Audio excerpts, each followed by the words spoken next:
নির্বাচনের প্রক্রিয়া শুরু হওয়ার পর থেকেই একটা চাপা উত্তেজনা ছিল। প্রার্থী, দল, নির্বাচন কমিশন, সরকার, প্রশাসন সবটা কার কার কী ভূমিকা এবং সেই ভূমিকা নিয়ে একে অপরের উপর অভিযোগ ছিল, আবার সহযোগিতাও ছিল। আর যে কারণে আমরা মোটামুটি একটা ভালো নির্বাচন করতে পেরেছি। তাই জন্য যারা নির্বাচনের সঙ্গে সংশ্লিষ্ট সবাইকেই ধন্যবাদ। রাজনৈতিক দলগুলোর মধ্যে বেশ উত্তেজনা ছিল এবং নির্বাচনের আমাদের যে প্রতিনিধি সর্বশেষ তথ্য, তাতে দেখা গেল যে অনেকগুলো আসনে বেশ হাড্ডাহাড্ডি লড়াই, যাকে বলে সমানে সমান। কেউ হয়তো 5,000 ভোটে এগিয়ে জিতেছেন, কেউ হয়তো হেরেছেন, কিন্তু লড়াইটা এমন ছিল যে চূড়ান্ত ফলাফলের আগে বলা যেত না যে কে জয়ী হবে, কে পরাজিত। একদমই। আমরা ঢাকা 17 আসনেও কিন্তু দেখেছি যেখানে বিএনপি চেয়ারম্যান তারেক রহমান নির্বাচন করেছেন, সেখানেও জামাতের প্রার্থীর সাথে তার ব্যবধান কিন্তু খুব বেশি না। জামাতের প্রার্থী আপনার ধরেন ঢাকা 8-এর, যেটা অন্যতম আলোচিত আসন, সেখানে পাটোয়ারি হেরেছেন তো, কিন্তু খুব বেশি ভোটে নয়। কিন্তু অনেকেই ধারণা করেছিল যে পাটোয়ারি অনেক, এই ব্যবধানটা আকাশ পাতাল হবে, তাই সেটি হয়নি। এমনকি ঢাকা 12 আমরা যেখানে অবস্থান করছি, সেখানে জামাত ইসলামীর প্রার্থী জিতেছেন, কিন্তু সেটার কারণ হচ্ছে প্রধানত যে বিএনপির ভোট ভাগ হয়ে গেছে। বিএনপির বিদ্রোহী প্রার্থী ছিল এবং বিএনপির মিত্র যাকে বিএনপি সমর্থন করেছিল, ভাগাভাগি হয়ে যাওয়ার কারণে এই জামাত ইসলাম প্রার্থী জিতেছে। আবার সর্বশেষ যে আসনটির কথা বললেন, সেই আসনে দেখা গেছে যে শেষ মুহূর্তে কয়েক হাজার ভোটে ধানের শীষের প্রার্থী এগিয়ে জিতে গেছেন কয়েক হাজার ভোটে। দেশের অন্য কোথাও আবার দেখা গেছে যে ব্যবধানটা অনেক বেশি, আবার কোথাও ব্যবধানটা কম। তো সুতরাং নির্বাচন চলার যখন ভোট গ্রহণকালে কিন্তু এই ধরনের উত্তেজনা ছিল যে কে হারে কে জেতে, এবং প্রথম দিকে যে ফলাফল আসছিল তাতে কিন্তু একটু বিশেষ করে বিএনপি শিবিরে একটু হতাশাই দেখা দিয়েছিল। এবং আমরা তড়িৎ দেখলাম যে জামাত ইসলামী এবং 11 দলের পক্ষ থেকে সংবাদ সম্মেলন করলো, এক ধরনের যে তারা জয়ী হতে যাচ্ছে এরকম। এবং বিএনপির পক্ষ থেকে কিছু অভিযোগের কথাও বলা হলো, কিন্তু রাত যত বাড়তে থাকলো তত দেখলাম যে ফলাফল গতি প্রকৃতি পাল্টে গেল।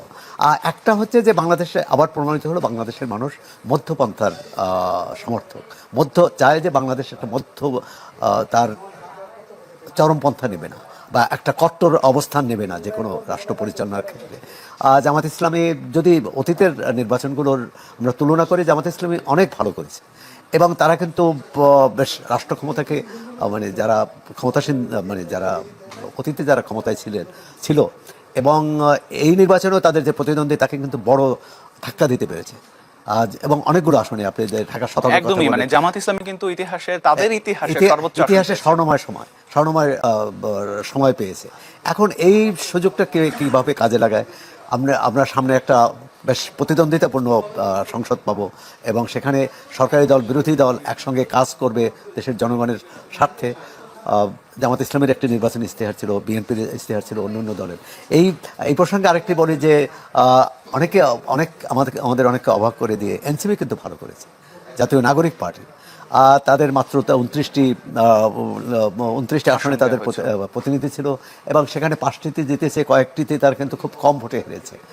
সুতরাং আমি বলবো যে, এবং তাদের দলীয় প্রধান জিতেছে এবং বেশ কী বলে একটা চমকই বলবো, কারণ অনেকেই ভাবছিলেন যে তার যে প্রতিদ্বন্দ্বী বিএনপির বেশ শক্তিশালী প্রার্থী ছিলেন, প্রভাব, প্রতিপত্তি, অর্থ ইত্যাদি, এবং নাহিদ ইসলাম জিতেছে। তো যারাই এই নির্বাচনে জিতেছে আমরা অভিনন্দন জানাই। কিন্তু যে প্রশ্নটি আসছে যে তারা যে জনগণের কাছে অঙ্গীকার করেছে সেই অঙ্গীকারটা রক্ষা করবে, আর এর অর্থ না, অতীতে আমরা যেটা দেখে এসেছি যে এটা না হয়, যে দল জয়ী হয়েছে তার অঙ্গীকারই পূরণ হবে, যে দল জয়ী হতে পারেনি তারা তো সংসদে যাবেন। সুতরাং তার যে নির্বাচনী প্রতিশ্রুতি, যে সেই প্রতিশ্রুতি যেগুলো জনগণের কল্যাণে থাকবে, যেমন জামাত ইসলামের যে একটি কর্মসূচি আছে যে 5 শিশু এবং প্রবীণ, 5 বছরের শিশু নিচের যে শিশু এবং প্রবীণ তাদের চিকিৎসা ব্যয় রাষ্ট্র বহন করবে। তো এটা খুবই ভালো প্রস্তাব। এখন জামাত ইসলামী যদি জয়ী হতো, সরকার গঠন করতো, আমরা নিশ্চয়ই বলতাম তারা প্রতিশ্রুতি পূরণ করুক। কিন্তু আজকে বিএনপি জয়ী হয়েছে, বিএনপিরও বিবেচনা করে দেখা উচিত এই যে প্রতিশ্রুতি এর সুফল কে পাবে, জনকল্যাণকর। তাই এরকম হচ্ছে, এটি একটা কার্যকর সংসদ। আর কিন্তু এখানে একটা অবাক বিষয় আপনি দেখেছেন যে গণভোটের যে ফলাফল, সেটা কিন্তু অনেকেই কি বলে এক ধরনের অবাক করার মতো এক ধরনের সরকারের ব্যবস্থাপনার ক্ষেত্রে প্রচণ্ড ঘাটতি ছিল এবং যেভাবে প্রশ্ন দেওয়া হয়েছে, যেভাবে প্রতীক দেওয়া হয়েছে, এটি এক ধরনের এলোমেলো ঘটনা। এবং নায়ের পক্ষে কিন্তু অনেক ভোট এসেছে। হয়তো বেশি পেয়েছে, কিন্তু নায়ের পক্ষে অনেক। এখন এরাই তো সেটাই বলছিলাম জনাব সোহরাব হাসান যে গণভোটে আসলে সবগুলো দলের পক্ষ থেকে হ্যাঁ ভোটের পক্ষে প্রচারণা চালানো হয়েছিল, এবং আমরা দেখেছি যে সরকারের পক্ষ থেকে তো শুরু থেকে হ্যাঁ ভোটের পক্ষে প্রচারণা চালানো হচ্ছিল। শেষ পর্যন্ত বিএনপিও কিন্তু বেশ আলোচনা সমালোচনার পর বিএনপি চেয়ারম্যান তারেক রহমানও কিন্তু হ্যাঁ ভোটের পক্ষে সমর্থন চেয়েছেন। তারপরও আমরা দেখছি যে না ভোটের কিন্তু একটা বড় অংশ এসেছে, যদিও আমরা আনুষ্ঠানিকভাবে এখনো পুরোপুরি ফলটা পাইনি, বাট আমরা সংখ্যাটা দেখছি যে না ভোটের সংখ্যা কিন্তু এর একটা কারণ যে এই জুলাই সনদ নিয়ে, সনদের উপরই তো জুলাই সনদ নিয়ে রাজনৈতিক দলগুলোর মধ্যে মতভেদ ছিল। বিএনপি অনেকগুলো বিষয়ে তারা দ্বিমত করেছে, নোট অফ ডিসেন্ট দিয়েছে, আর এটি একটি বিষয়। এবং বিএনপির এ ব্যাপারে খুব আগ্রহ ছিল না। এবং পরবর্তীকালে বিএনপির চেয়ারম্যান যে হাভোটকে জয়যুক্ত করার কথা বলেছেন, সেটা বিরোধীদের চাপে, মানে তারা কিন্তু বলেছে। এবং এবং তিনি যখন হাভোটের কথা বললেন, তখন আবার তারা সমালোচনা করলেন যে আমাদের চাপে বলা হয়েছে। মানে আমাদের রাজনৈতিক সংস্কৃতিটা খুব বদলায়নি।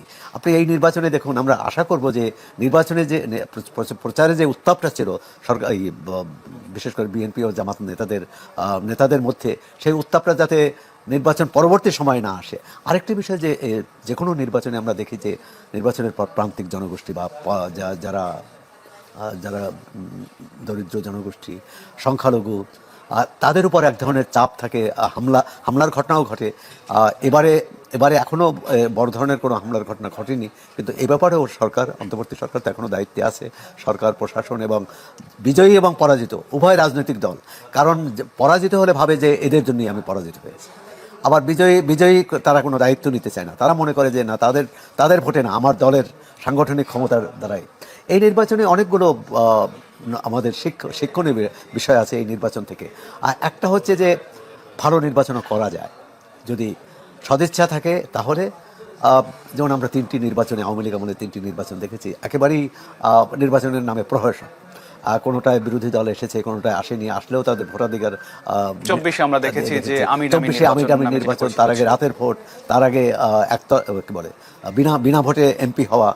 এর থেকে যে বেরিয়ে আসা, এটি আমি মনে করি যে এই নির্বাচনে একটি মাইল ফলক হতে পারে, একটি দৃষ্টান্ত হতে পারে যে না, আমরা বাংলাদেশের মানুষ ভালো নির্বাচন করতে পারে, যেটা আমরা 91-এ প্রমাণ করেছি, 96-এ প্রমাণ করেছি, 2001 বা 8-এও। হ্যাঁ, তারপর কিন্তু যদিও ওইসব যারাই ওইসব নির্বাচনে হেরেছে, তারা সূক্ষ্ম কারচুপি, স্থূল কারচুপির কথা বলেছে। তা আমরা চাই যে এই নির্বাচনটা আমরা ভালো মতো করতে পারলাম।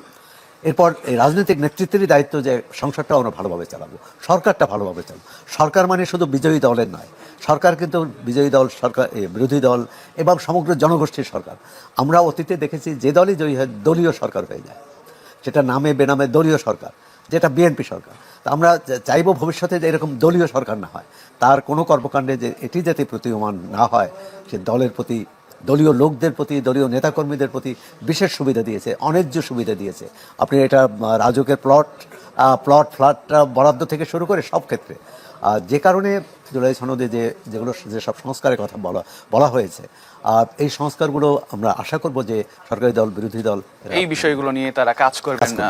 আপনি বলছিলেন কিছুক্ষণ আগে যে এই নির্বাচনের জয়ের পরেও বিএনপির জন্য বেশ কিছু চ্যালেঞ্জও থাকবে। জামাতের পক্ষ থেকে একটা বড় সংখ্যায় আসন যেহেতু তারা পাচ্ছে, ফলে সংসদে একটা শক্ত বিরোধিতার মুখে পড়তে হবে। কি মনে হয় আপনার কাছে, জামাত জোট আসলে কতটা প্রতিরোধ বা তারা আসলে কতটা বিরোধিতা করতে পারবে শক্ত অবস্থানে থেকে? আসলে আমাদের অতীতের রাজনৈতিক সংস্কৃতি থেকে বেরিয়ে আসতে হবে। প্রথমত হচ্ছে বড় বিরোধী দল বড় হলেই যে চ্যালেঞ্জ হবে, সেটি নাও তো হতে পারে, হওয়া উচিত নয়। কারণ সংসদে সরকারি দল, বিরোধী দল যেই ন্যায্য কথা বলবে, যেই ন্যায্য প্রস্তাব দেবে, ন্যায্য বিল আনবে, সেটি পাশ হওয়া উচিত। এবং সংসদীয় কমিটি থাকবে। এই নির্বাচনে ডেপুটি স্পিকার বিরোধী দল থেকে নেওয়া হবে। আপনি চ্যালেঞ্জের কথা বলছেন, চ্যালেঞ্জ নিশ্চয়ই আছে, কিন্তু চ্যালেঞ্জের পাশাপাশি একটা সুযোগও থাকবে, সেটাও কিন্তু আমাদের মনে রাখতে হবে।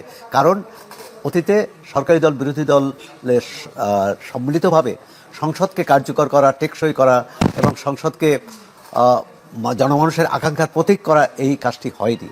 তো এই নির্বাচনে হ্যাঁ, জামাত একটা চ্যালেঞ্জ হতে পারে, কিন্তু চ্যালেঞ্জটা মোকাবেলার ইতিবাচক দৃষ্টিভঙ্গি দিতে হবে চ্যালেঞ্জটি মোকাবেলার জন্য। যদি সংখ্যাগরিষ্ঠতার জোরে যে কোনো আইন পাশ করা যায়, আর 2/3 হলে তো কথাই নেই। মানে নারীকে পুরুষ এবং পুরুষকে নারী ছাড়া সব কিছু করতে পারে জাতীয় সংসদ।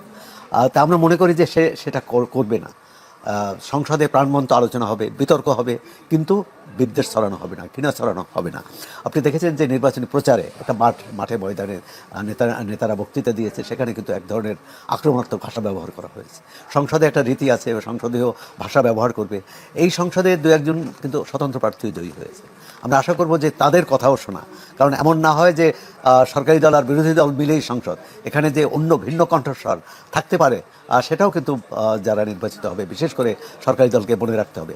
আরেকটি চ্যালেঞ্জে পড়তে হবে সরকারি জাতীয় ঐকমত্য কমিশন এবং জামাত ইসলামী সহ অন্যান্য দল, এনসিপি সহ, তাদের একটা বড় দাবি ছিল যে একই ব্যক্তি সংসদ নেতা, প্রধানমন্ত্রী এবং দলীয় প্রধান না হন। কিন্তু বিএনপি বলেছে এটি তাদের নির্বাচনী অঙ্গীকার বা নির্বাচনী, তারা এটার সাথে দ্বিমত পোষণ করেছে। জুলাই সনদের এই প্রস্তাবে তারা দ্বিমত পোষণ করেছে। এখন দ্বিমতের ক্ষেত্রে কোনটা অগ্রাধিকার পাবে? এক হচ্ছে জনগণের কাছে তারা নির্বাচনী ইশতেহার নিয়ে গিয়েছে, জনগণ তাদের পক্ষে রায় দিয়েছে, এটি একটি। আবার জুলাই সনদে আছে যে এই করা যাবে, এই করা যাবে না, বা সেখানে বিএনপি স্বাক্ষর করেছে। এখন বিএনপি এই যে নোট অফ ডিসেন্ট দিয়েছে, কিন্তু তারপরে তো স্বাক্ষর করেছে। এখন এখানেও আমি মনে করি যে এটি বড় বাধা হবে না যদি সহযোগিতার মানসিকতা থাকে দুই পক্ষেরই। সরকারি দলের সহযোগিতা মানসিকতা থাকতে হবে, বিরোধী দলেরও। আবার যদি বিরোধী দল এমন অবস্থান নেয়, অতীতে যেটা দেখা গেছে যে কোনোভাবেই সরকারি দলকে ছাড় দেওয়া হবে না, মাসের পর মাস, বছরের পর বছর সংসদ বর্জন, এই বর্জনের সংস্কৃতি থেকে বেরিয়ে আসতে হবে, দখলদারি সংস্কৃতি থেকে বেরিয়ে আসতে হবে। আপনি দেখেছেন যে বিএনপির বিরুদ্ধে এই নির্বাচনে প্রধান হাতিয়ার ছিল বিরোধী পক্ষের, যে বিএনপির নেতাকর্মীরা চাঁদাবাজিতে লিপ্ত, দখলদারিতে লিপ্ত, নানা রকম ভয়ভীতি বিভিন্ন অনেক ঋণ খেলাপি। তো সুতরাং এই যে সমালোচনা করে, এই সমালোচনার যেটা ন্যায্য সমালোচনা, অর্থাৎ চাঁদাবাজির, দুর্নীতি এবং চাঁদাবাজি, অর্থাৎ বিএনপি নেতারা যদি দুর্নীতি না করে তাহলে দুর্নীতির অভিযোগ আনতে পারবে না, চাঁদাবাজি যদি যুক্ত না হয় তাহলে চাঁদাবাজির অভিযোগ আনতে পারবে না, দখলদারিতে যুক্ত না হলে তাহলে দখলদারির অভিযোগ আনতে পারবে না। এই তিনটি বিষয়, দুর্নীতি, দখলদারি, চাঁদাবাজি, এটা থেকে যদি বিএনপি নিজেকে মুক্ত করতে পারে, সেটা হবে তার বড় সুবর্ণ সুযোগ। এবং তখন বিরোধী দল যে অবস্থানই নেই, যত সমালোচনা করুক, কোনো কাজে আসবে না। এবং একটি ভালো, এই নির্বাচনের ফলে বিএনপি কিন্তু সেই সুযোগ